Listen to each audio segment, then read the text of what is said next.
Hey everyone, welcome back to Two Spot Monkeys Live. Joining us here for episode 90.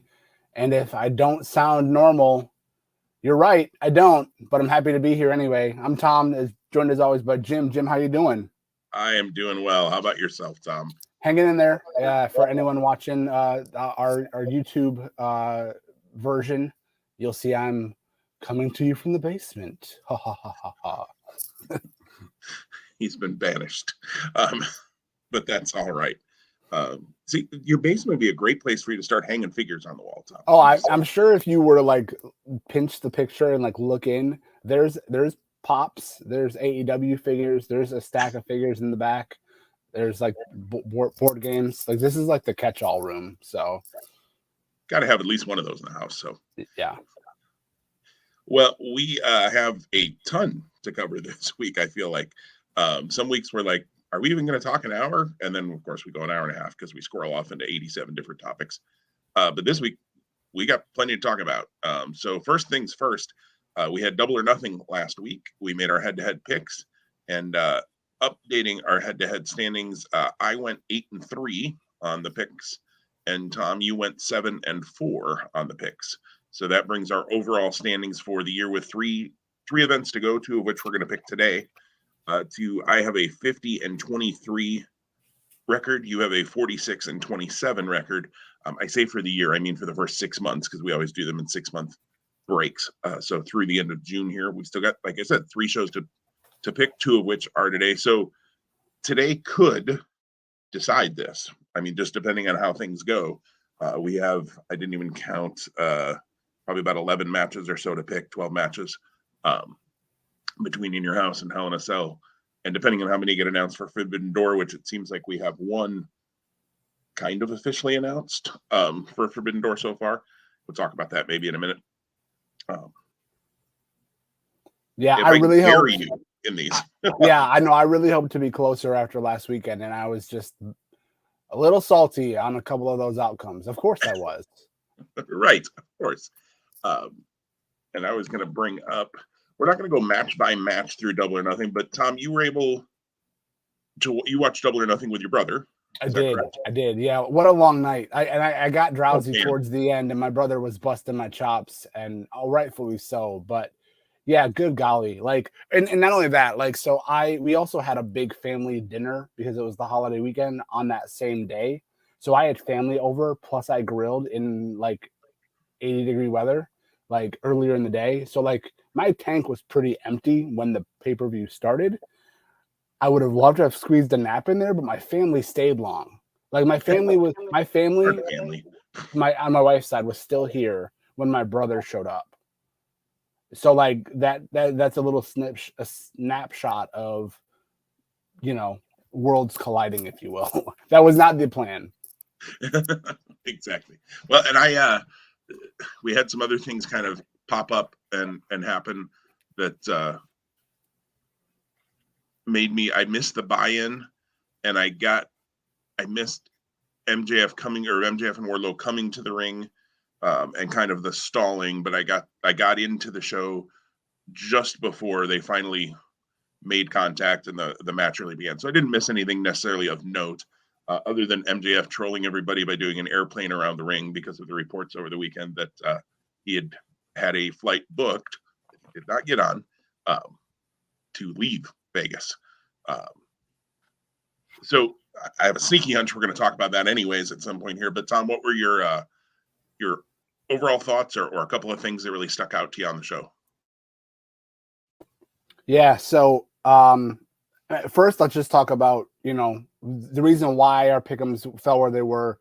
You got a win with the Hardys over the Bucks. Little surprising. I still don't see them on the track for the titles. And I gotta say the Hardys look bad. They did, especially Jeff. And he didn't end up working Wednesday because of that. But man, I think they pulled together a really good match with qualifications, right? Like it was good, but and then I got the Wardlow win over MJF, and then you got the Britt over Ruby, which going back to Friday of last week, Ruby beating Statlander. Holy smokes. The crowd was not happy. So like Good, and good for AEW because they clearly have something in Chris Statlander, but what do you do with it? And then I think on the show you saw where that might be headed, but like that's a more crowded spot. So we'll talk about that in a minute. The only other things that we took losses on overall was the Death Triangle match. So they lost and House of Black won because we finally got the payoff to the Anna Jay turn. So yeah. Overall, I mean, I thought it was a really good card. Just a long night, as I mentioned. And so as we got towards the end, Anarchy in the Arena. And then we took on that too. Sorry, I overlooked that. I overlooked that on my little note. Yeah, we picked Blackpool and they did not take the win there. Which now seeing how that's played out, that makes sense. Yeah, right. Yep. If we would have had the foresight to think, hey, they'll pull off Blood and Guts too. And I wondered if it was headed there, but when it didn't happen at Double or Nothing, I guess I let that thought leave me a little bit. So for sure. As I was in it on that night, my favorite matches, my favorite moments of the night were the main event, of course, Punk and Page. And I wonder if we didn't have a Game 7 in the Eastern Conference Finals, how this looked any different.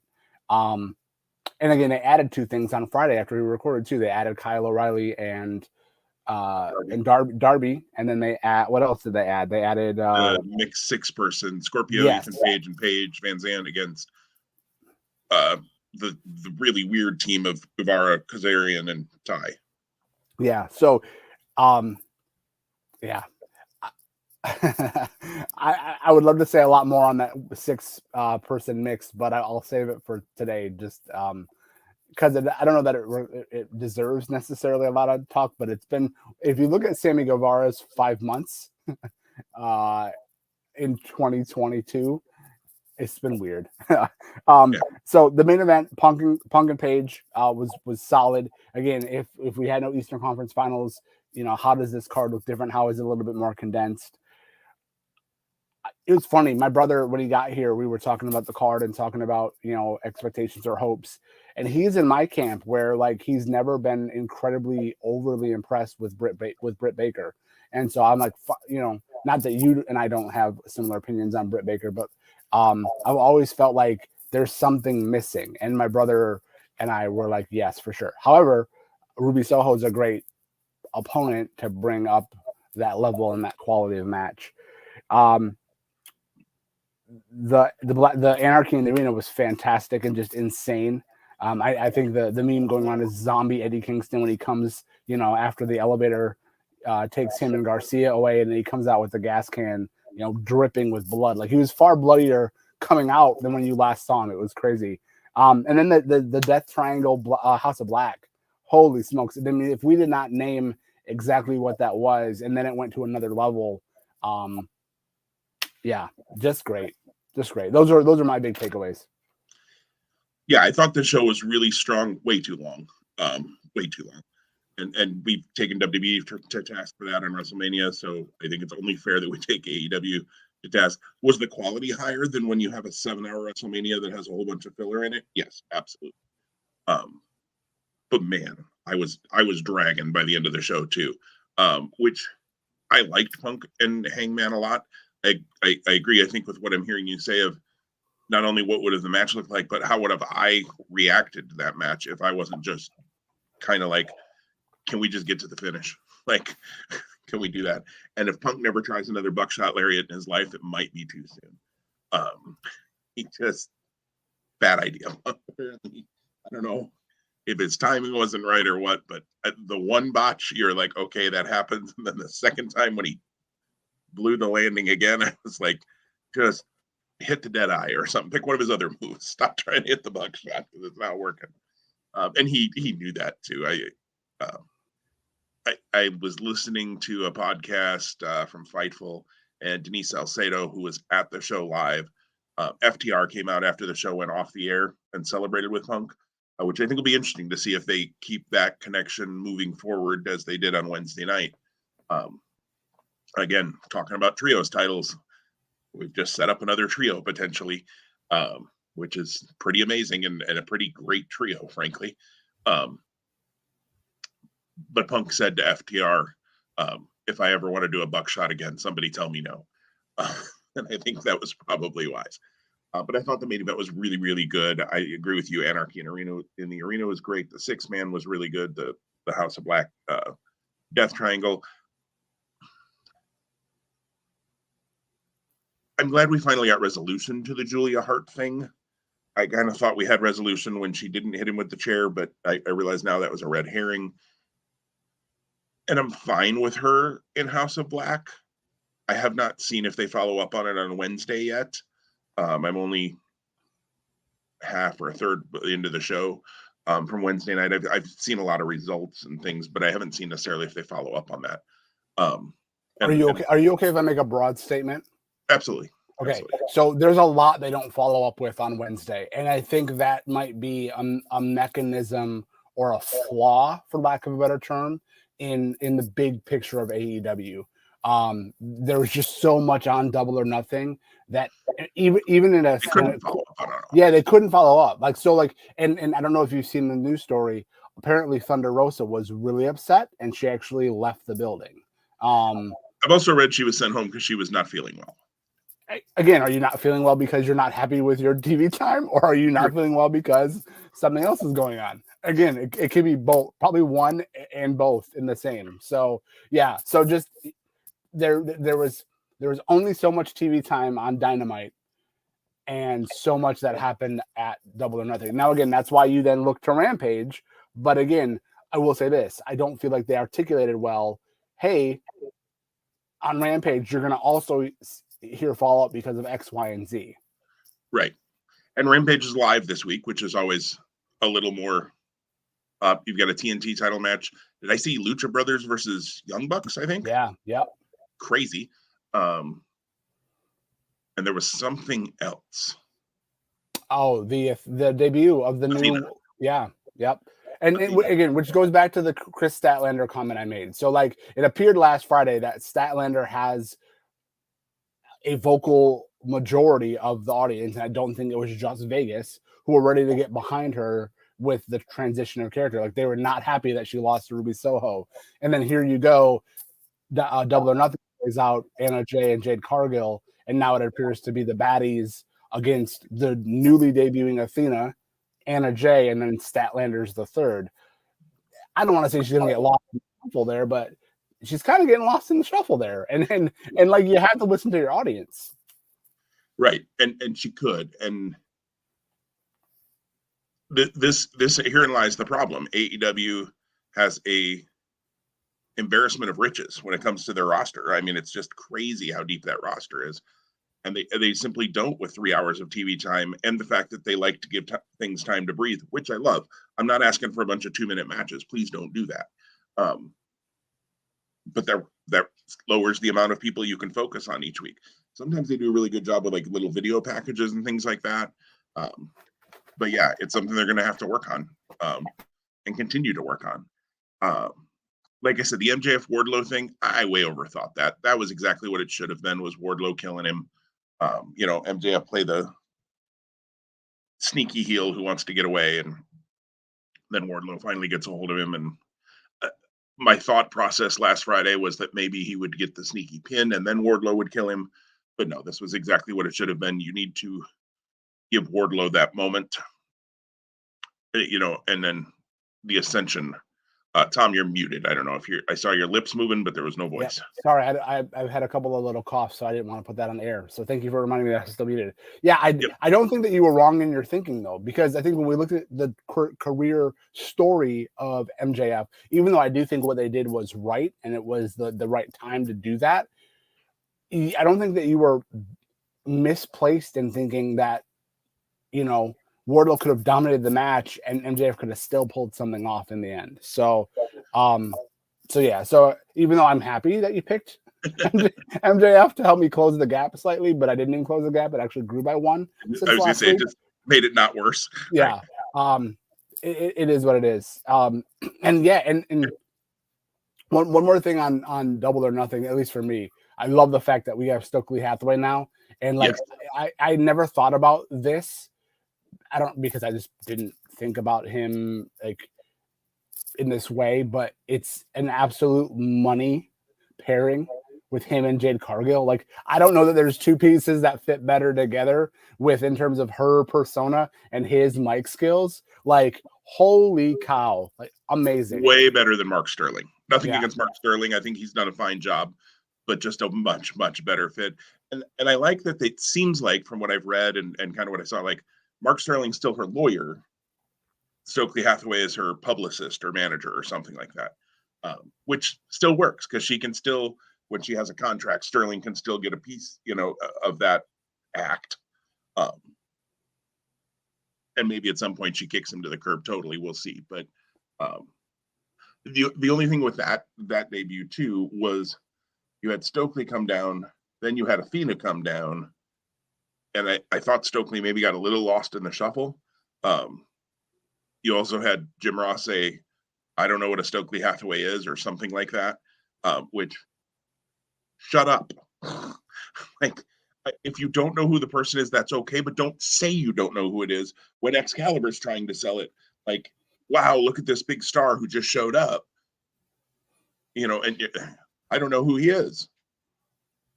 Jim Ross has shown in the last few weeks how incredibly out of touch with newer talents than he should be. Like, there's something to be said about him being, the voice of a generation or like these things. And that's fine. There's a place for that.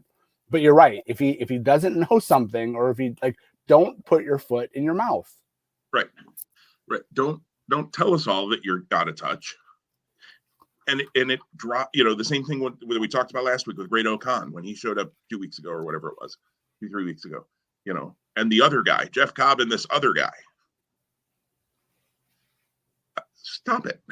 And you used to call New Japan matches. I realize probably that was before Great-O-Khan came in, or maybe right as, might have been when they stopped doing those shows. But so I realize he's not as familiar to you as Tanahashi or somebody like that. So, but anyways, we could go on about that for a long time. Two other things really quick, and then we got to get into those picks, obviously, for NXT and Hell in a Cell. One, the elephant in the room, the MJF situation. Reports all weekend that he no-showed a meet and greet, not a report. He no-showed a meet and greet. And then there was reports of the plane. Sean Ross Sapp has said that report came from a travel source that he has, and that it was absolutely a not cheap ticket that had been purchased. He ended up not getting on the plane. And then we had the absolute fire promo, I think. And you did, I know as well, on Wednesday from MJF. Here's my thing. There's been reports for a long time about MJF being frustrated about his pay, frustrated about his contract. He's dropped comments about it even in promos before, about the bidding war of 2024, which I have read that his contract actually expires January 1, 2024. So it's really 2020. Well, I guess technically WWE couldn't talk to him until January 1 of 24, officially. Don't tell me those things don't happen behind, closed doors too. But I think all of it has been very real. Clearly they've come to some agreement, or that promo doesn't happen on Wednesday. People are like, oh, he went out there and totally shot. They'd have cut his mic long before that if he was actually shooting, and that actually wasn't what was supposed to happen. So they've clearly come to some sort of agreement, whether it's to work together for the rest of the contract and then let him, he goes and does his thing in 2024, or they've come to some other agreement, who knows. But they're clearly working together right now. He did not, in front of Warner Media and Discovery execs who were there to throw a party for AEW in LA, Tony Khan, all of that, shoot, brother, on Wednesday. Although it was done really well to make people think that. Yeah, and again, so then you say, I can't imagine that we only have 18 months left of MJF in AEW. Because I think that everything he said was rooted in fact. I don't think there was hyperbole behind his promo by any stretch of the imagination. So there's validity there. So the question is, what compromise do we not know about? And I don't need to know, right, behind the scenes, and when what 18-month trajectory, because I think that they're smart enough, they, MJF, Tony Khan, whomever else, to plan that out. Like this is an organization, and I think Jericho has mentioned it multiple times. He's incredibly proud of his program with MJF because it literally went, I think, almost to the day, 366 or something days, like a full calendar year, right? So they take pride in those things. They take pride in that long-term storytelling. Here you have the opportunity where you've got 18 months, again, before D-Day, the contract expiration, even if that ever even materializes, right? Right. The fact that they can... For all we know, they've worked out an extension already. Yeah. They can be very creative and do some great storytelling between now and then. Absolutely. And if they're not careful, and I mean that tongue in cheek, I thought Wardlow was going to become the most over babyface in that company in the not too distant future, and I still think he has a very good chance to do that. But if they're not careful, MJF's going to become the most over babyface and going to be a babyface. He Wednesday night he showed a little bit of Stone Cold vibe to him almost. And this, somebody said this is kind of the updated Stone Cold versus Mr. McMahon. I don't know. We'll see how it plays out. I think it's too early to call it that. That was maybe one of the greatest storylines, ever done. Yeah, and I don't want to see Tony Khan on TV. Like when he walks Martha Hart out last Sunday, that's fine. I don't need to see this stuff. Awkward hug though. It's a really awkward hug. Okay, I'm glad I wasn't alone on that.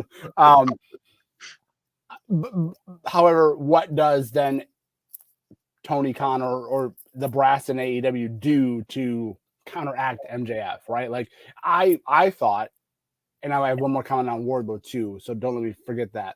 Like having MJF like go after the Jeff Hardys, the Matt Hardys, the other former WWE guys, and have that be part of whatever builds to something down the road could be entertaining. It's also the probably lowest hanging fruit because I didn't give it much thought. But based on his promo when he called that out, it just you draw a line between point A and point B. The comment about Wardlow, the whole Mark Sterling and the suit about the security guys. Not to me. I didn't catch that. Is that on Wednesday?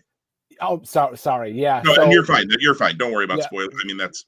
Yeah. So Wardlow has a match, and after the match, Sterling comes out, and Wardlow gets served with a suit by like the security workers.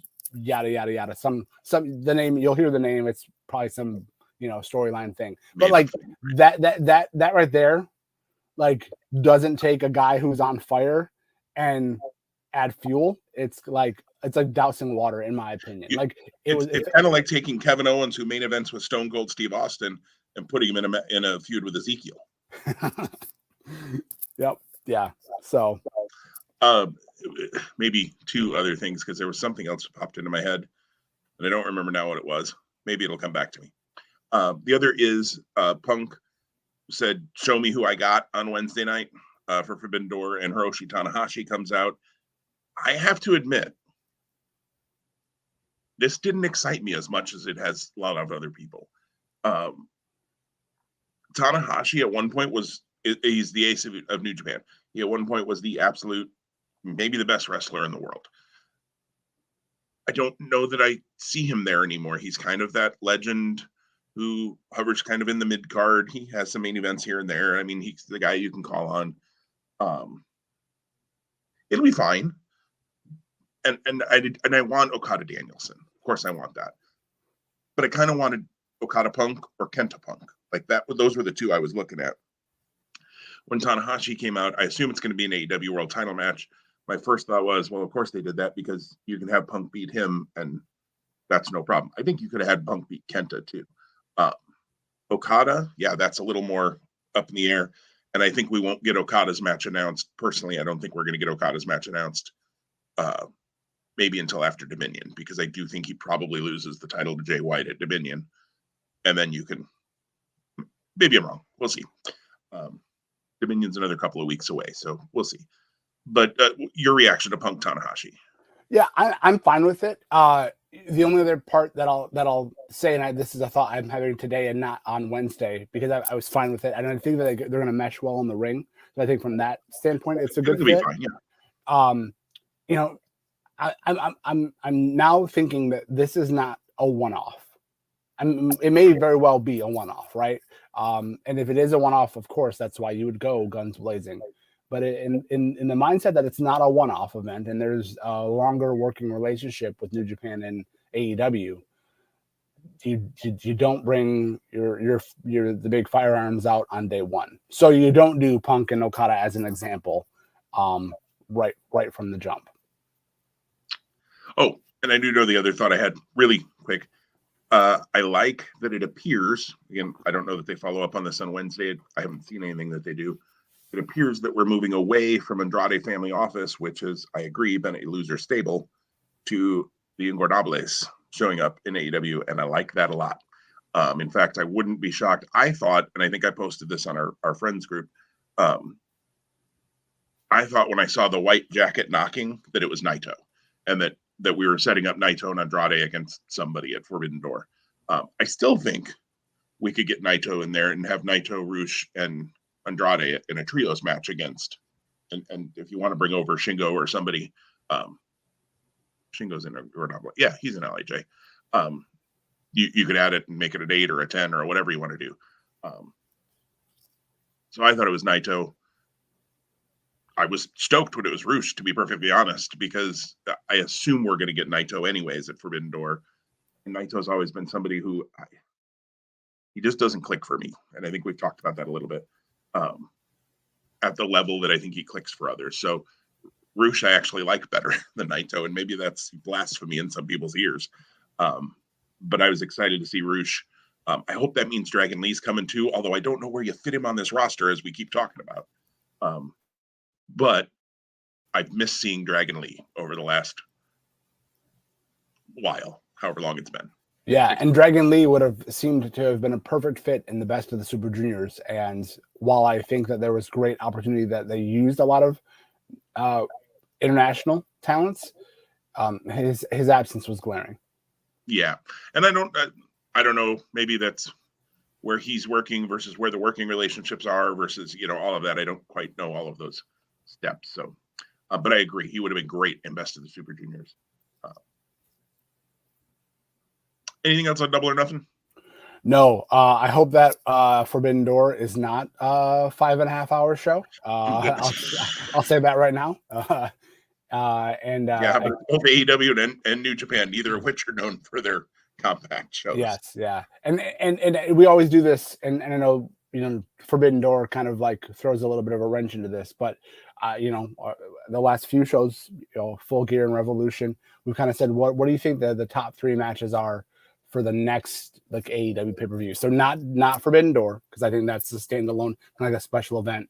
What would you what have you given any thought? Because I'll say I haven't, so I'm asking a question that I don't even have an answer to. Have you given any thought to what you think All Out, the top 3 matches at All Out?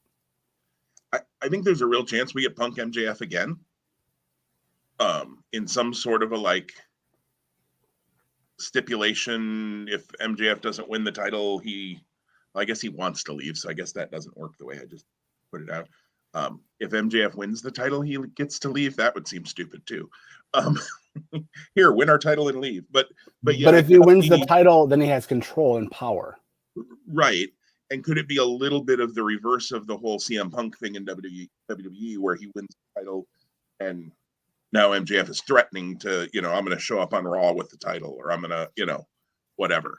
Although that was because Punk was quote unquote a free agent, not wanting to leave. So I think there's a possibility we get back to that. I've always thought that now, of course, the backstage stuff may play into this in a good or bad way. I've always thought MJF, I thought Punk was going to win the title. Obviously, I made that pick last week. And I've always thought MJF will be the one to take the title from Punk, that's where he gets his win back on Punk at some point.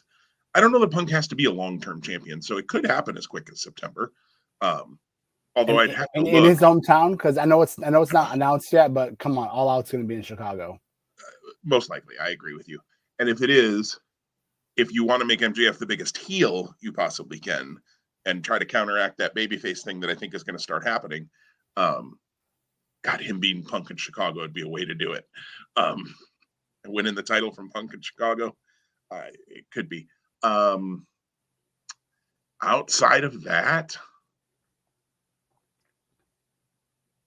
I don't know. Yeah, because good. I think you and I are in the same boat. You and I are in exactly the same boat, because I honestly don't know either. Like, I looked at who was on the card, and I'm like, you've got the Adam Coles of the world. You've got potentially someone like Kenny Omega who could return. But what, where, how do they get involved? You know, we didn't even talk about Kyle O'Reilly and Darby Allin, which was a little surprising, that, to me at least, that O'Reilly got the win. I think that's good, but Darby's like a pillar. So, like, why do you have him take a loss to Kyle in a singles spot, unless you're going to elevate O'Reilly? So, yeah, again, there's no shortage of talent for future 5-hour pay-per-views. I just hope they don't do it. Right. No, totally agreed. I don't know. I think, especially because it seems like a lot of what happened at Double or Nothing isn't done yet. Still has more ramifications as far as, blood and guts and things like that. Could I see Kingston Jericho at All Out? Sure, but after blood and guts, where do you go? So I kind of feel like maybe that's going to be the end of that. I don't know. It'll be interesting to see, and then you throw Forbidden Door in the middle of that. So it's a little shorter build probably to All Out than you might normally have. Plus, you have a Road Rager AEW Dynamite. I didn't catch when the date what that was. Middle of the month. Middle of this month? Yeah. Okay. So, which makes sense because you do the hair versus hair before you do blood and guts. You don't do it after. That's stupid. Who gets their head shaved, by the way? Who do you think? It's Ortiz. Yeah. It's absolutely Ortiz. Yeah. Because you got to build the heat towards blood and guts. Yeah. Although that's a head of hair to be shaven on Ortiz. So good for him if that's what he wants to do. Although Jericho Ball would be pretty funny. And we have a comment: Punk versus Omega if Kenny is healthy, is it? And that's yes for All Out. I mean, if Omega's healthy, sure, that makes a world of sense.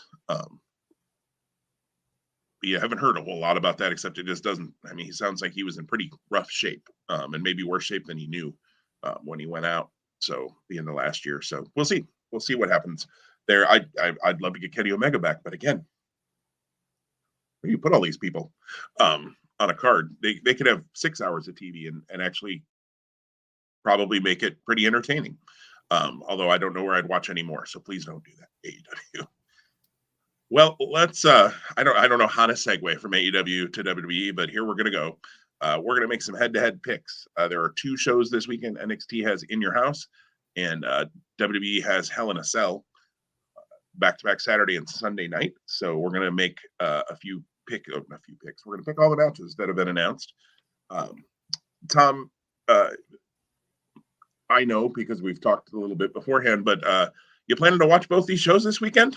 I will be. I have the opportunity to watch both shows, which is interesting. As I was sharing with you too before we hit record, I watched the entire episode of NXT this week for the first time in at least 3 months. Like, I've dabbled and seen NXT here and there, but it's just not a product and an array of talent that's been drawing me to like make it destination viewing. I had that opportunity this week. It still wasn't destination viewing, sadly, but I feel better prepared to make these picks today. So, and back to your statement, if we only wanted to make a few picks versus all of the picks, as long as I'm picking the ones that are correct, I'm okay with that. There you go. And in the counter of that, I watch NXT every week, and I've not seen this week's NXT. So I don't know what they've done as far as the build this week. A little bit, I guess, I know from seeing things online. But I don't know that it would change my picks drastically. I suppose it could. Now, if I get a chance this weekend to go back and see it, which I should, hopefully, maybe. We'll see. Although I'll admit, if I will probably not see In Your House live, I probably will have the chance to watch Hell in a Cell live. But I have to be honest, if I have that chance Sunday night, I might watch In Your House instead of Hell in a Cell. It just...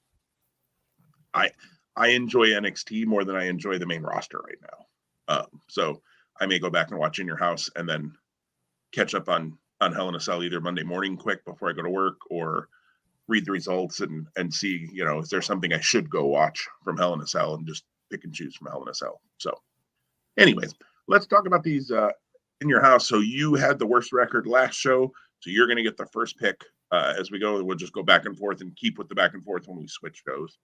Does that make sense? Yeah, it does. Yep. Okay. So you get the winning team absorbs the losers into their family, their faction, their group, their whatever. Tony D'Angelo, Stacks, and Two Dimes, who have real names too, but we'll just go with Stacks. Two Dimes versus Legado del Fantasma of Santos Escobar, Cruz del Toro, the former Raul Mendoza, and Joaquin Wild. I didn't even know that Cruz del Toro was a name, so thank you. Yep, Raul Mendoza is now Cruz del Toro. All right. One of the 900 names that they've changed. So they had a segment on a yacht where like this match kind of like formally came together on Tuesday night. And yeah, the idea that both D'Angelo and Santos are angling to grow their family, for lack of a better term, is kind of the gist. I hadn't seen any of the stuff preceding what I saw on Tuesday. You know, I'm somewhat surprised that we still have Santos Escobar in NXT. I feel like he could easily go up to Raw or SmackDown. Probably SmackDown will be my thinking of the best spot for him. But you know, whatever happens here, that doesn't necessarily mean that transition takes place. I think there's a better story to be told. Excuse me, with Legado del Fantasma being absorbed by D'Angelo's crew or D'Angelo's family. And again, I don't know all the backstory, so I wish I did. It may not change my pick. I'm going to pick D'Angelo's group to win, and then reluctantly, you know, Legado del Fantasma is folded under, and then they have to take orders from Tony D and company. Yeah, that makes the most sense to me here too. You're just establishing Stacks and Two Dimes as characters. So to immediately make them lackeys in a 6-person faction, or 7, I guess, if you include Elektra Lopez. And I don't know if she has to go with the group or not. You know, their association is there, and then sometimes I feel like she's off on doing her own thing. She's there for most of their matches. They're not there for all of her matches. So I don't quite know how that all works. But you know, to have them be the 5th and 6th members of a group, which really would be kind of how the pecking order would seem to shake out, I don't think is a good idea when you're just establishing them. So to have them be the ones who are, you know, giving the crap jobs to Legado and that sort of thing, you know, Wild and Del Toro or Mendoza can absorb that and they'll be fine. I agree with you. Santos needs to go to the main roster if they're going to use him right. Because he's that level of a talent.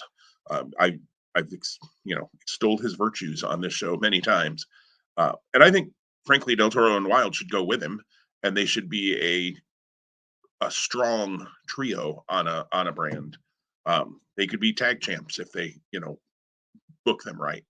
So I think for NXT 2.0, which is obviously where this match is happening, it makes more sense for D'Angelo, Stacks, and Dimes. They're clearly trying to build D'Angelo. They see something in him. Not 100% sure I see it. I like him, but I don't necessarily see quite as much as it seems like they do in him. But they clearly see something in him, so you might as well build him, see what you got. And that's what NXT is all about right now. So I'm going to go D'Angelo's family as well. So we're even on that one. I will say this: he seemed to be a little bit more natural. So maybe he's growing into the character. And what I saw with this segment on Tuesday than back when he was doing the feud with Pete Dunne, which was probably the last time that I was really watching NXT. So sure, take that for what you will. And that makes sense. That makes total sense. We'll go to the NXT Women's Tag Title match next. Toxic Attraction, Gigi Dolan and JC Jane, the champs, defend against Caden Carter and Katana Chance. The former Casey Catanzaro, again, part of that 900 names in a month that get changed. So, sorry, I had to mute there for a quick second. It was all good. It was weird. Like I thought you threw your voice. The new magic trick I have. So, I think it's time for a title change here. I kind of thought maybe they were going to move Carter and Chance up to the main roster and if they ever are going to do this tag title tournament for the women's tag titles on the main roster, since they stripped Sasha and Naomi. They made some sense to bring them in and establish them maybe right away as the new WWE Women's Tag Champs. They haven't mentioned the WWE Women's Tag titles since they said they were stripped from Banks and Naomi. So I don't know where they're actually going to, if they're actually going to do that, where they're going to do that, if they're going to pretend those titles just don't exist anymore. Toxic Attraction was the hottest thing in NXT a number of months ago. I feel like it's fizzled a little bit right now. So I think it's time for a title change here. I think Carter and Chance have paid their dues. I think it'd be good to give them the win. So and my pickup in our fantasy wrestling league, probably clued you in on where I was going with this pick. I think Carter and Chance win them. I hope I'm right for the fantasy wrestling league points, and I hope I'm right from the storyline point too. I just think it's time for those titles to flip. So I'm going to go Carter and Chance. So let me ask a question then. Do you think that they've done enough with Toxic Attraction to the point where them losing their belts here elevates Carter and Chance? I think they've done all they can to make that happen. I don't think there's anything more they can do. I'm not sure they've accomplished it. I think it would elevate them some. I think it should elevate them more than it will, if that makes sense. Okay. Because I feel like they kind of, again, it fizzled with Toxic Attraction for a little bit, and I don't quite know why that was. They right away made them very dominant. They gave them all the titles pretty quick, and then I feel like it's just kind of they've been kind of doing this. For those that are listening on the podcast, I just kind of did a wave across the screen, but it's like, they're strong and then they're not, and they're strong, and I know they're heels, so they can't be strong all the time. Although strong heels lead to, when the baby faces overcome those strong heels, makes the baby faces better too. Why we can't learn that in storytelling 101 for WWE, I don't know. Okay. So this is the fun part about this pick'em, right? Like, I can hedge my bet and just mimic you to stay close, or I have the opportunity to go the other direction and maybe try to steal one. This is tough because I don't really know. I do want to say this for anyone watching us, they know that where you record, it's been a room that you've updated. You've got a piece of art that's a cow in the background. Jim, I just want to tell you that you about 90 seconds ago were perfectly aligned, where your head took the entire place of the cow, but the ears were coming off of your head. So I got a little Shrek thing going on there. All right, nice. Yeah, can you see that? You see that on your end? Yeah, I see that. Yeah, it's fantastic. So you're all ears today is what I'm trying to get at. I'm listening to everything you're saying. It's all good. Yeah, I honestly don't know that I see the titles changing here, but I don't. Again, I'm not up to snuff on NXT storylines to have confidence one way or the other. So I'm gonna pick what you picked, only because I don't want to fall further behind. That is a fair. And the funny thing is, on the flip side, when you make the first pick, I can also strategize that way as well sometimes and go, well, he did that, and I don't want to give him a chance to catch up. So sure, I'll mimic that pick. I've actually got my picks, I think, written down. I think I'm confident in what I've written down. Sometimes I literally will, if I try to write all my picks down before we start picking. There are times where I might write like if it was this match, I might write Toxic / Katana Chance, because I don't know yet who I'm going to pick until I start talking about it. These, I think I know who I'm picking. So now Hell in a Cell might be a whole different thing. We get there in a minute. See, and I feel better about Hell in a Cell than I do here. Like, I think we're the opposite, right? You said you've been watching NXT, you're a little bit more invested. I think I'm more invested in the main roster stuff. So, I agree. So, which is kind of fun, and we'll see how that all plays out, if that ends up mattering in our standings, or if you rock it on NXT and I, rock it on the main card somehow. So we'll go to the women's title match first. You have the first pick on this one. Mandy Rose defends against Wendy Choo. Yeah, so I think this is the easiest thing for me to pick because the breakout tournament winner gets a title shot. That's, I think, the person perhaps that is going to be the one that dethrones the champion. And I think Mandy Rose being that champion is the right person, if that's how everything kind of plays out. I'm looking like 3 or 4 steps ahead. So Mandy Rose beating Wendy Choo here to retain is the move. Wendy Choo, again, just so interesting. This was Mei Ling, Mei Ying, and now this character and her whole persona is again 360 degree different. But it's been entertaining. So I don't know how she's earned this title shot. Maybe you can shed some light on that. She's just been annoying, and so that ended up happening. She's annoyed Rose into the title shot. All right, that's good. Good match or two, but nothing major. Good justification. Yes, just the I don't like you, so here, have a title shot. Chu is really good in the ring. The funny part is she's actually very good in the ring. Karen Q, formerly in other places. And when she's gotten a chance in NXT, like her stuff in the ring's been pretty good. Her character is fun. I heard on a Fightful podcast this week, they were comparing her that if she were to go to the main roster, she could kind of be the Santino Marella of the women's division. In that Santino was funny, but he could also at times go. You know, he was in an elimination chamber. He was in certain things, and he had a background. He could go. With the breakout tournament, you got to think Roxanne Perez gets the win over Tiffany Stratton. I suppose, Stratton and Chu have had some issues in the last month or two as well. So I suppose you could flip the title here and have Stratton win the breakout tournament. And I wouldn't be totally stunned if they did that, because a heel winning a tournament like that is always a way to build them. But it sure doesn't feel like that's what they're going to do. You could. Would I be 100% stunned if they did that? Put it this way. If Chu wins the title on Saturday, then if we were making picks for the breakout tournament, I would pick Stratton to win the breakout tournament somehow. So I think this match may tell us who's going to win the breakout tournament. I think it's going to be Roxanne Perez that wins the breakout tournament, because I think that's what this tournament has been set to do from the moment they announced it, because I think they're trying to make her a player right away, and they should. She's really good. She's 19 or 20 years old. She can be a star for them for a long, long time if they build her right in NXT and then treat her right when they move her to the main roster. Again, we haven't really seen a true NXT 2.0 person move to the main roster yet that I can think of.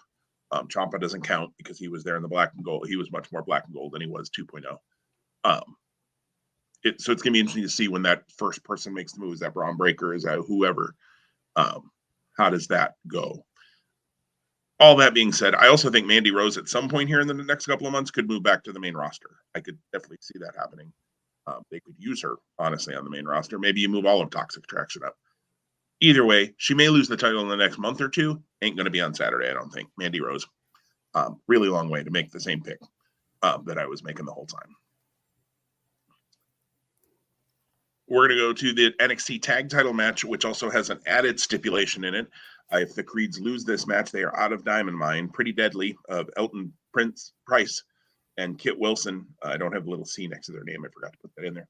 Versus the Creed brothers of Brutus and Julius Creed. My heart and my head are torn on this one. I've been a fan of the Creed brothers since they've come in. I think they're a fun butt-kicking duo. They've got a amateur wrestling background. I think the Creed brothers, again, if I keep saying if they book them right? That would be true of everybody. If they could book people right, there's a lot of good that could happen. It's not because they don't have talent on the roster in both NXT and the main roster in WWE. It's the booking that is most of the problem. I think the Creed brothers can be a really good tag team for a long time. And maybe one of them breaks out as a single star eventually too. I'm not sure who that is out of those two. Probably Lean Julius. He's got a little more charisma than Brutus, but at least if I have them right in my head. I think Pretty Deadly keeps the belts here because I think they've just established Pretty Deadly. And I think to take the belts off them this quick would be a mistake. And I also think we're seeing the dissolution of the Diamond Mine. Simply the Creeds winning and staying in Diamond Mine doesn't solve the problems in Diamond Mine. So I think, and I also wouldn't be shocked if Roddy gets released in the next round of cuts. So maybe this is a part of getting to that so you can just dissolve the Diamond Mine. The person I feel worse for if they dissolve Diamond Mine, I think Ivy Nile will be fine. She can kind of keep the character she's got. in the women's division, but is Damon Kemp, who is Gable Stevenson's brother. They've just introduced him kind of into the act, and he hadn't worked a match as a member of Diamond Mine to my knowledge yet. Maybe he did on Level Up. I don't watch Level Up, unless he did Tuesday night. I haven't seen anything. So I just hope he doesn't kind of like, they put him in and now he doesn't get to do anything and they dissolve it. But I'm going Pretty Deadly. Okay, well, I'm gonna go Creeds. I think the stip, you very well could be right. You very well could be following the breadcrumbs, and the dissolution of Diamond Mine could be right at our doorstep. I don't know that I feel that way. I think you would easily see maybe cracks in the foundation on Tuesday for sure, and that's all I would know. But I do think by adding this stip, it's the idea to give the Creeds finally that moment of glory, whether it's the long term. Like for all we know, they win Saturday and they lose them back on Tuesday, and maybe they lose them back on Tuesday, and Roddy's the one that is who costs them the match, right? The Creeds. So on Tuesday, the opener was non-title Pretty Deadly versus Strong and Kemp, and the Creeds were there to help. Like they had Strong's back, but then there was still some fuzz there, or static is the term I wanted to say. Nonetheless, I do think, and I feel like the Creeds should have won them back in April. Agreed. So I will say I could see the Creeds winning and then saying, you know what, we're out of Diamond Mine anyways. We don't care. We want out. I could see that happening. Sure. There we go. We have our first difference. Tom trying to close that gap of 4, I believe, matches right now. Yeah, 4. So there's our first difference. Tom, you get the first pick then on the North American title match, Cameron Grimes versus Carmelo Hayes. Yeah, this is interesting. Solo Sikoa is the guy that's kind of in the background here because he's said, I'm coming for whoever's next. And I think you could easily have that be Grimes, or you could have that be Hayes. Solo is more to me a babyface, so him going after a heel makes more sense. Golly, I wish Cameron Grimes had a better opportunity. Like, not that he's not doing well in NXT, and this is not a really top level spot. I just feel like since the start of 2.0, he's gotten really lost in the mix of everything. That's just like, which is crazy when he's the North American champion, but I would totally agree with you. Yeah, right. So that sounds weird when you say it, but it's like really the truth. I'm making this pick on the pretense, or maybe that's the wrong analogy or statement, or vocabulary word. That Solo Sikoa is the next challenger. So who do I think makes the most sense? That's Carmelo Hayes. So I'm going to pick Hayes to dethrone Grimes here. And again, not only like if we have, you think that the women's belts might change, maybe the women's singles belt doesn't change, but maybe perhaps, there's a funky finish there where the champion doesn't win. Maybe it's a DQ. I'm not going to go back and change my opinion. And if I have the Creeds winning, like the storyline all night long could be, hey, all of the belts or all of the champions have lost. Now we've got the main event, whichever the main event is. And they've done that before where they try to build that in as a show long storyline. Yeah, could be. Absolutely. I think it's Hayes here too. He was already written down as my pick. I think Grimes has done all he can as North American champion because of the way they've booked him, and he kind of does feel lost in the shuffle, which is too bad because I like Grimes a lot too, but I'm really high on Carmelo Hayes as well, and I know they are in NXT as well. I've seen that reported numerous times that they're very, very high. Shawn Michaels is very high on Carmelo Hayes, and he's got a lot of power in NXT now as well. So I think you go back to Hayes as the A champ, as he calls himself, as the North American champ, and I think you build. I don't know if it's at SummerSlam if they do an NXT, although SummerSlam's on a Saturday, so maybe not. I think you build Hayes to where like Hayes Breaker could be a big title match to get you down the road. Assuming Breaker keeps the belt for a while. Maybe I'm tipping my hand on who I think wins the main event, but I have Hayes winning this one, and And that'll make me happy in fantasy wrestling as well, because I have Carmelo Hayes on my roster. So then we go to the main event. If Braun Breaker, if he is DQ'd, he loses the title. Joe Gacy has been Breaker versus Joe Gacy. Gacy's been playing all kinds of mind games with Breaker. So the idea being that, he's getting into Breaker's head, and Breaker's going to be so mad that he just, does something and gets DQ'd. And I think we're going to see a number of times, or at least once, probably a couple of times, where Breaker has a chance to do something. There's a chair or use the title belt or something, and he thinks better of it. There could even be a time where he gets a chance and he ends up doing it because the ref's knocked out or something, and then that gives Gacy a reason to scream about it later, that he should have been DQ'd because another ref should have seen it or whatever. But I don't see Joe Gacy coming out as the NXT champion. I think they've built Joe Gacy really well. I think we probably find out who the hooded guys are. Although maybe we don't ever find out. Maybe they're just hooded guys. That didn't get revealed on Tuesday by chance, did it? No. Okay, I didn't assume it did. And I think it'll be interesting to see. There was a point on NXT a week ago where Breaker in the back ran into Guru Raj and another guy whose name I didn't catch. I just recognized Guru Raj. And they said, oh, the two hooded guys were in your locker room. And then he opened the locker room and nobody was there. And I think a picture was left or something like that.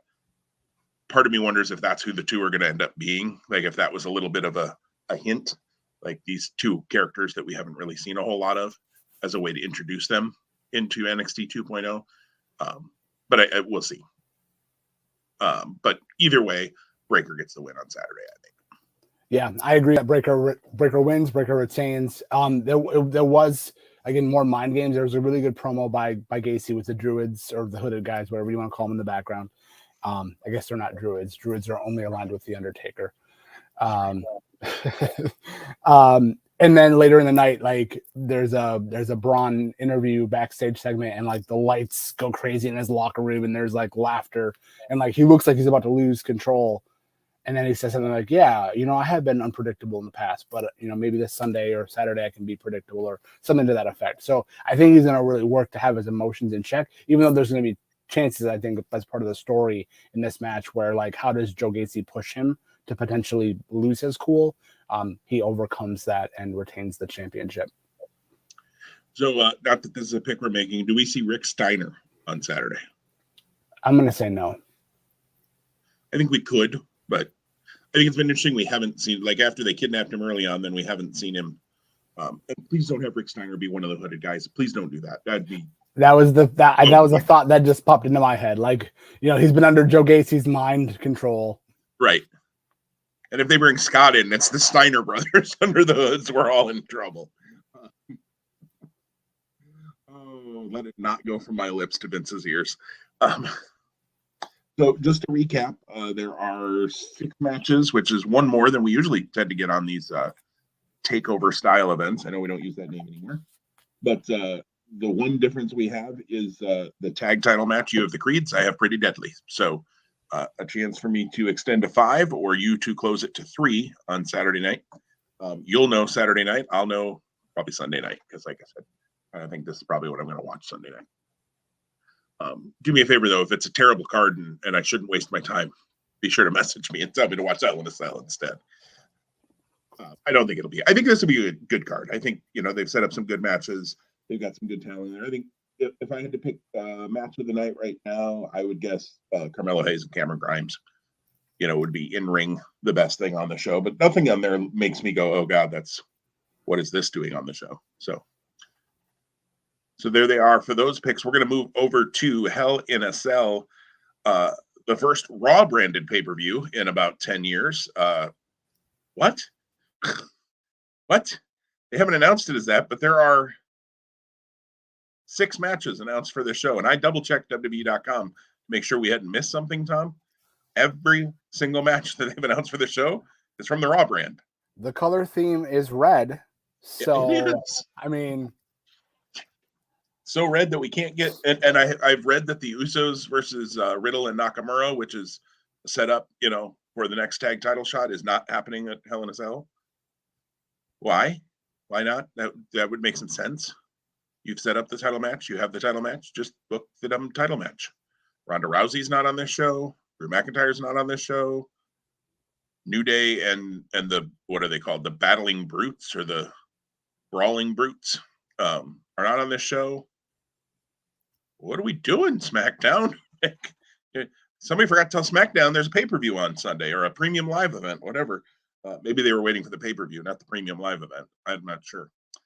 But Tom, I made the first pick on Breaker, which I still have on the screen when it says Hell in a Cell underneath it. So that's weird. Which means you get to make the first pick. This is a little more up in the air for me on this match, especially because I think they could go either way. So I'm curious to hear what you say, and then I'll just Matt. But no, I'm kidding. Owens versus Ezekiel. Sure. So I don't think that this is the end. As weird as it is, and then we talked about this earlier when we said, you go from Kevin Owens Stone Cold to Kevin Owens Ezekiel. Okay. I guess. But again, I don't think this is the end of this. My heart wants Kevin Owens to win. I love Kevin Owens. He deserves better, in my opinion. Even though I don't think this is bad, I do like what they've done with Ezekiel. And again, wherever the payoff, whatever the payoff eventually is, it's got my attention. I don't see Kevin Owens winning though on Sunday night because I think that there's him losing. Like makes him even more like certain that this is Elias and not Ezekiel, then it fuels whatever comes next. So probably a low confidence point for our fantasy pick'ems, but Ezekiel is going to be my pick, and it's not a pick of the heart. Yeah, I'm ditto. Like I feel like I should just say ditto. Everything you just said is exactly how I feel about it. I'd like Owens to win and move on. But I don't think it's the end. And normally when you say you don't think it's the end, that means the heel is going to win and keep the feud going because the babyface eventually has to get theirs. But this is kind of a weird switch in that the babyface has had the upper hand all along and you're almost waiting for the heel to finally get his win. Like it's kind of weird in that way. And I think this isn't done yet. Probably goes to SummerSlam, to be perfectly honest. And I think there's more, I don't know if money's the right word, but more story to tell. If you're going to tell more story, the way you do that is by Ezekiel winning and Owens continuing his descent into madness or his, just being totally flabbergasted that nobody else sees what he sees and everybody else is an idiot. So I think Ezekiel wins probably a roll up or something like that. I don't think it's probably like a decisive win. But I agree. I think it's Ezekiel. And I wish I was wrong on that, but it is what I've been feeling. AJ Styles, Finn Balor, and Liv Morgan in a mixed trios match versus Judgment Day of Edge, Damian Priest, and Rhea Ripley. I've gone back and forth on this one a little bit, but I don't think this is the end here either. Although there's a slight piece of me that thinks Finn Balor could turn and join Judgment Day. His darker character would work in Judgment Day. I hope that doesn't happen because I don't want Finn to be to be the third guy in a group because really, they're trying to elevate Damian Priest. So again, much like I was talking about Two Dimes and Stacks and Two Dimes. There we go. I don't think that makes as much sense. Could we see a fourth member of Judgment Day? Absolutely. I think we could. I think Judgment Day wins this one, though, because I think you're continuing to establish them as a faction. So I think they could use the win. AJ, Finn, and Liv are aligned, but they don't have a faction name. They're not, what I see somebody online, Bull Liv Club instead of Bullet Club. That's, by the way, new member of Bullet Club this morning, Tom, at the New Japan show. Ace Austin is now Bullet Club. That's cool. So that works. And Bullet Club's been in Impact too. So crossover wise, that makes some sense. Spoiler alert. Sorry if anybody hasn't watched the Best of the Super Juniors and I just ruined that for you, but apologies. We just lost all of our listeners, Jim. One of our listeners. Sorry, Annette, if you haven't seen that yet, and if that's spoiled for you. So I've got Judgment Day. Yeah, so I also have Judgment Day because I think, building this platform of like revenge and you want to be sympathetic to the baby faces is where they need to go with this. Edge being one step ahead and his crew being one step ahead is what I think is the right maneuver. Again, I don't know where this will end and how it will end. Again, I do think eventually AJ and company, whomever that might be, does get their revenge. I don't know, is that SummerSlam? Is that farther down the line? Who knows? But yeah, Judgment Day stays strong here in being the protagonist or the antagonist to AJ and crew. Agreed. You get the first pick on the next match, the U.S. title match between Theory, because we can't have him have an Austin name, and Mustafa Ali. Yeah, Theory to me is one of the bright spots in WWE, not just because of how they've been promoting him and the whole like connection to Vince and all that other fun stuff. I just think like, and again, this goes back to when he was, part of Evolve and part of NXT. Like, it's one of those really great young talents. Again, similar but different to like a Roxanne Perez, right? So young, and like the world before them can be just so much. Theory's a little bit older, I think. However, I think in the same space, and he's actually already, he's already on the main stage. I liked what they did here on Monday. So Ali had to beat Ciampa to earn a shot, and he did by DQ because Theory got involved and then said, "Let's do the match right now," and then pretty much decimated him. There was no hope spots at all for Ali. And then right after the match, Pierce comes out and goes, "Yeah, well, Vince wants you to run it back, and you're going to have a title match at Hell in a Cell." So here we go.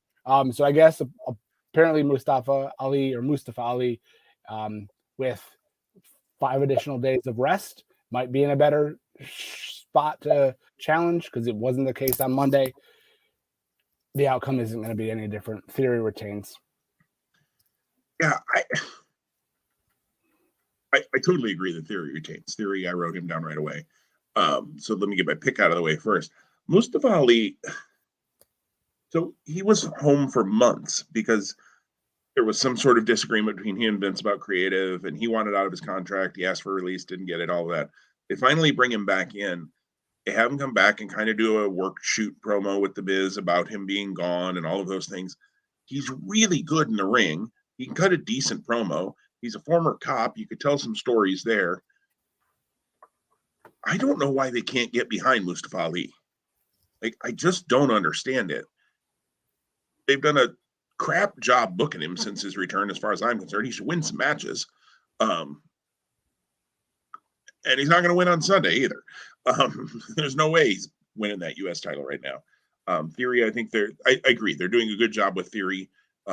He's been a guy that a lot of people have earmarked as a future star, like you said, from the Evolve days, and even before when he was in Evolve, he was like 19, 20 years old. He's only, a few years older than that now. Super young, but super talented, potential future WrestleMania main eventer down the road. Somebody they can build around for the future, which they need to do more of.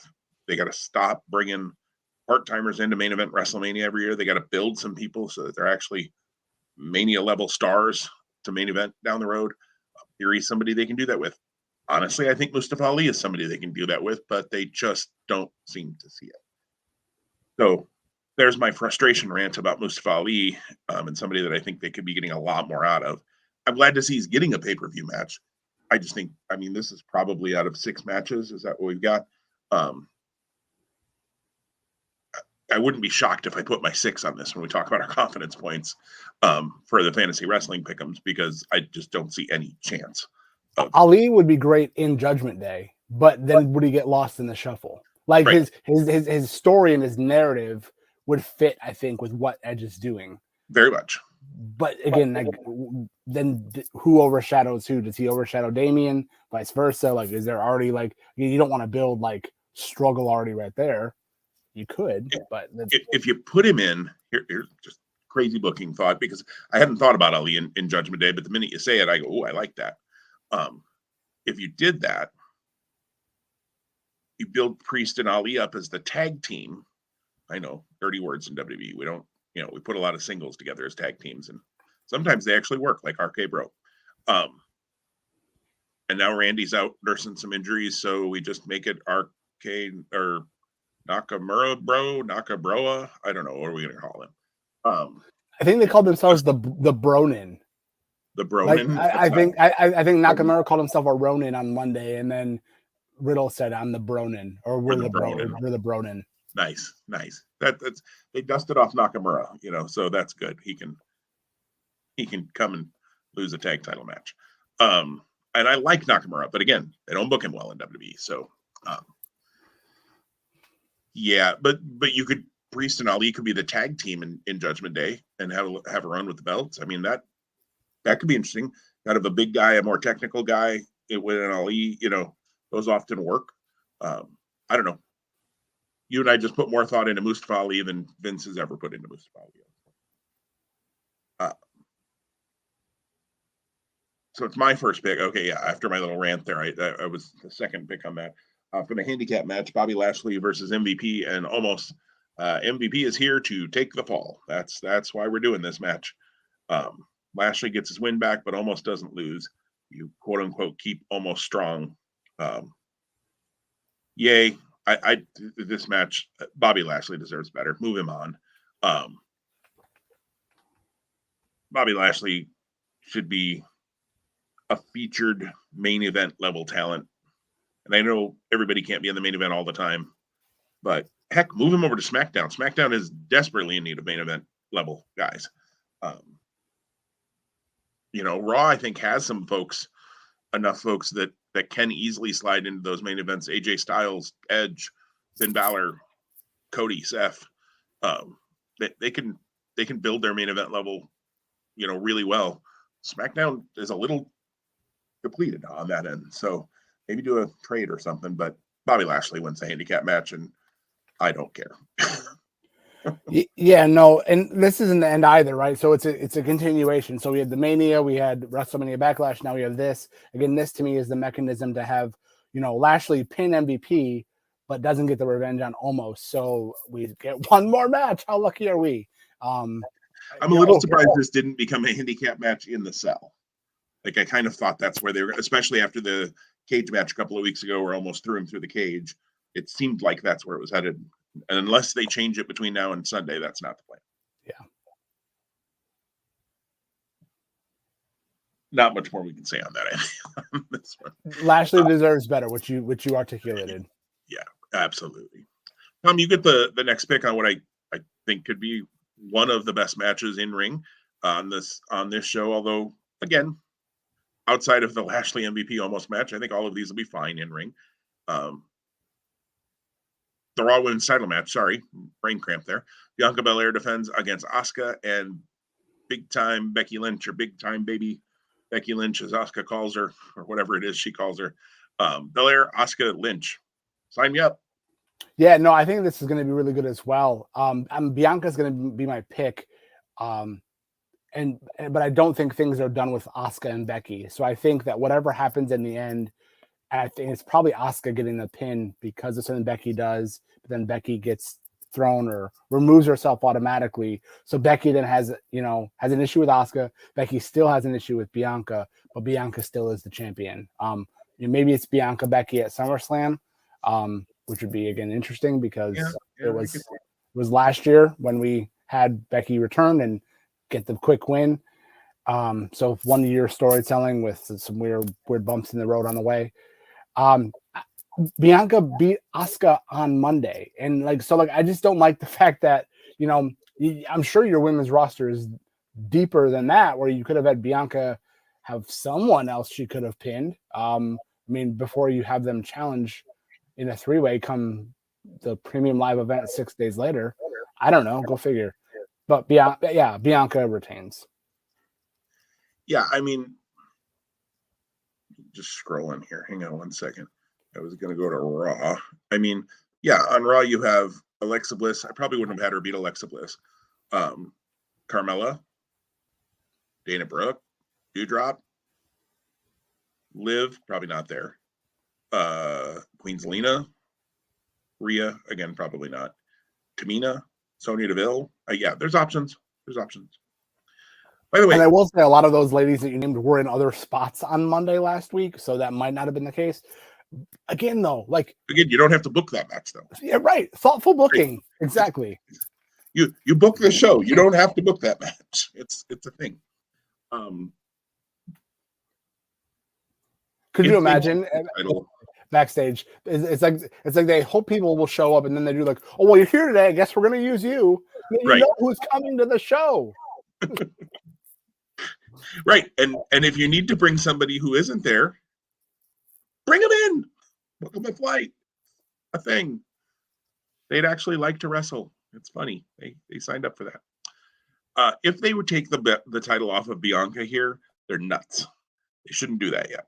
I think Bianca should have a good run into the fall at least, maybe even all the way to Rumble. Eventually I think you're getting to Becky Ronda at Mania next year. I think you could get to Charlotte Bianca maybe at Mania. That makes sense. Could. But yeah, I don't see any reason to take the title off of Bianca Belair here. Asuka and Becky don't necessarily need the title, because if they're going to continue their feud, Asuka and Becky Lynch is a big enough match. You don't need the belt on that. And again, build things in the women's division that don't need the title involved, and then you don't. The funny thing is, you don't have to just take all your other women that aren't in the title feuds and put them in the 24/7 stupidity. Like, stop it. Stop doing that. Bianca wins this match. I think it'll be really good, though. I mean, those three are world class athletes, so I think that's going to be really good. So far, we are straight on with our picks here in Hell in a Cell. So there's only one difference between the two of us so far. We have one match to go, and it is the Hell in a Cell match. Apparently, the only Hell in a Cell, unless we get a cell match added on SmackDown tonight, which would be crazy to add one 2 days before the show, but stranger things have been done. Heck, was it last year, year before, they took a Hell in a Cell match off the pay-per-view 2 days before the show and did Roman and Ray on SmackDown in Hell in a Cell instead. So goofy WWE booking. Hell in a Cell, Cody Rhodes, Seth Rollins. This has been booked really well from what I've seen. I haven't seen all of it, but they've done a good job giving this a reason to be in the cell. Rollins has been the dastardly heel. Cody Rhodes is the conquering baby face. Cody's beaten Seth twice. So the question to me is, does Rollins get a win? But if Rollins gets a win, it feels like it's not done. Well, it's not done at Hell in a Cell. What in the world are you doing next? So I'm going with Cody Rhodes. I think Cody wins. I think Cody should win. I think they should keep Cody strong and build him towards whenever he gets that title shot with Roman Reigns down the road. I don't think you have to rush that either. I think you could very easily, especially if Roman is working this relaxed schedule that it seems like he is. You got to figure he's working SummerSlam. He could either work Randy Orton if he's healthy. I don't know what's going on with Randy for sure. I know what they're saying in the storyline. I don't know if that's all legit. Or Riddle. I think Riddle and Roman at SummerSlam would make a lot of sense based on the story they're telling over on SmackDown. Drew McIntyre is going to get the shot at Clash at the Castle. I think that's blatantly obvious by the poster and everything they've been doing. So I don't know when Cody gets that shot. It could be Survivor Series, it could be Rumble. I don't know. Could be a while. And that's okay. I don't think you have to rush to that at all. But I think you keep Cody Rhodes strong. So I think Cody wins Hell in a Cell. Yeah, it's super weird, right? Because do you do like Seth Rollins is a guy, I'm probably one of the very few that you could have him lose 3 in a row and it doesn't change his perception or how he's, promoted and presented. But there has to be a time and a place too where you go, all right, you have to let them get the win back, unless this truly is the end, right? And like, does this put like the story to bed? Like, do both of these guys go somewhere else after Sunday night? And if Cody wins, you have to do that. Like, even if it drives Seth Rollins mad, like, he looks foolish if he continues to be out front. I don't know if you saw the promo on Monday, but it was great. Rollins really had some kind of, intentional, but like kind of sharp statements towards Cody, before his return. And, he referenced, without saying them, he referenced AEW, and it was just really, again, it was that shred of realism in the promo for the issue that they're having. I don't know. I really thought this was going to be Rollins' spot, and maybe it is Rollins' spot. But I don't know that I agree enough with that idea that I want to potentially lose one more match on you. So I'm going to go Cody as well. It's going to be low confidence points for me. If we come back next week and we record our fallout from both of these events, hindsight will of course be 2020, right? But I do think we'll have a lot to talk about, at least with this match, based on all they've done and then whatever they'll do here come Sunday night. So there it is. We've got one difference through 12 matches, which is pretty crazy, actually. It's just the NXT tag title match. So I will either have a 5-match lead, assuming, of course, that match happens. I guess if something happens and it gets thrown out, protocols or something, then we don't count it. But I will either have a 5-match lead, or you will close the gap to a 3-match lead. As we head into Forbidden Door, we don't know how many matches will be on Forbidden Door, although I'm going to guess 10-ish. So there certainly will be a chance for you. And then it's going to be interesting to see, especially if I happen to be right and Pretty Deadly wins, and I have a 5-match lead. You're almost going to have to just be the contrarian in those picks to give yourself the chance. Which could be fun to see how that goes. Could lead to a really lopsided win too if things go wrong for you. But if it's 3, then you don't. Then you hedge your bets and you try to find the right spots. So it'll be interesting to see strategy wise how this all plays out. It's kind of fun in that. Last time my memory is that before. As we made the picks for the last show, it was over because we didn't have enough differences for me to make up the difference. So we'll have to see as we go into Forbidden Door, how does that work? So here we are, head to head, one show to go. We didn't talk about this before. We haven't looked at our schedules for the next few weeks, so maybe we'll be back next Friday. I think we'll be back next Friday. Okay. If everything stays normal with kind of each of our respective schedules. The week after that, which would be Friday the 17th, probably is a week off. And then the week leading into the final pick'em for this 6-month period, and for Forbidden Door, I think we're going to have to think about how and when we record that at the end of the month. So stay tuned. Yeah. We'll keep you posted on our social media and that sort of thing. If you haven't liked our social media, please do follow us on Twitter at 2SpotMonkeys. On Facebook, it's just 2SpotMonkeys. That's all we have. We don't have a TikTok or an Instagram or anything like that, because you don't really want to see Tom and I's face all the time. So why? Well, maybe you want to see Tom's, but maybe you could see the. There we go. We'll do the Shrek thing one more time, and Monkey Shrek. There's our title. Well, Tom, anything else you want to cover today? I thought our title was going to be In Your Hell, but that's probably not. I have the title currently as Monkey Hell in Your House. Okay. I don't know what Monkey Hell is, but you don't want it in your house. That's all I know. Whatever it is, you don't want it in your house. No, we send all the monkeys outdoors for their business. That's right. Yeah, Monkey Hell is much better outside. So, on that note, everybody be safe.